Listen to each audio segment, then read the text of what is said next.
Hi all welcome to football arena. കഴിഞ്ഞ 2022 world cup സ്വന്തമാക്കിയത് അർജന്റീനയാണ്. Messi ആയിരുന്നു അവരുടെ നായകൻ. മെസ്സിയുടെ നേതൃത്വത്തിൽ വീറും വാശിയോടുകൂടി പൊരുതിക്കൊണ്ടാണ്, ഫൈറ്റ് ചെയ്തുകൊണ്ടാണ്, അല്ലെങ്കിൽ അത്രയധികം കമ്മിറ്റ്മെന്റോടുകൂടി കളിച്ചുകൊണ്ടാണ് അർജന്റീന ആ ഒരു വേൾഡ് കപ്പ് കിരീടം സ്വന്തമാക്കിയത്. ഇത് മാതൃകയാക്കാനുള്ള ഒരുക്കത്തിലാണ് ഇപ്പോൾ CBF ഉള്ളത്, അഥവാ ബ്രസീൽ ഉള്ളത്.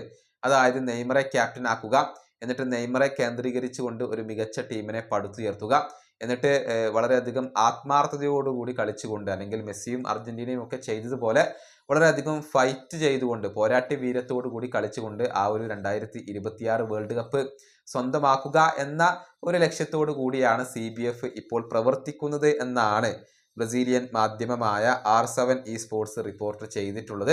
അവരുടെ റിപ്പോർട്ടിലെ പ്രസക്ത ഭാഗങ്ങൾ ഇങ്ങനെയാണ്. വരുന്ന 2026 വേൾഡ് കപ്പിൽ ബ്രസീലിയൻ ദേശീയ ടീമിന്റെ ക്യാപ്റ്റൻ ആയിക്കൊണ്ട് CBF കണ്ടുവച്ചിട്ടുള്ളത് നെയ്മർ ജൂനിയറെയാണ്. അദ്ദേഹത്തെ കേന്ദ്രീകരിച്ചുകൊണ്ട് ഒരു മികച്ച ടീമിനെ പടുത്തുയർത്താനാണ് CBF ഇപ്പോൾ ആഗ്രഹിക്കുന്നത്. 2022 മെസ്സി അർജന്റീനയെ കിരീടത്തിലേക്ക് നയിച്ചതുപോലെ നെയ്മർക്ക് ബ്രസീലിനെ കിരീടത്തിലേക്ക് നയിക്കാൻ കഴിയുമെന്ന് അവർ വിശ്വസിക്കുന്നുണ്ട്. ആ മെസ്സിയെയും അർജന്റീനയുമാണ് നെയ്മറും ബ്രസീലും മാതൃകയാക്കേണ്ടത്. ബ്രസീലിന്റെ ഡയറക്ടർ റോഡ്രിഗോ കെയ്റ്റാനോ, മുൻ പരിശീലകൻ ഡൊറിവാൽ ജൂനിയർ, മുൻ പ്രസിഡന്റ് എഡ്നാൾഡോ റോഡ്രിഗസ് എന്നിവരായിരുന്നു ഈ ഒരു ഐഡിയ അവതരിപ്പിച്ചത്. പുതിയ പരിശീലകനായ കാർലോ ആഞ്ചലോട്ടിയും പുതിയ പ്രസിഡന്റായ സെമീർ സൗദുമൊക്കെ ഈ ഐഡിയ തന്നെ പിന്തുടർന്നേക്കും എന്നാണ് ഈ മാധ്യമം റിപ്പോർട്ട് ചെയ്യുന്നത്.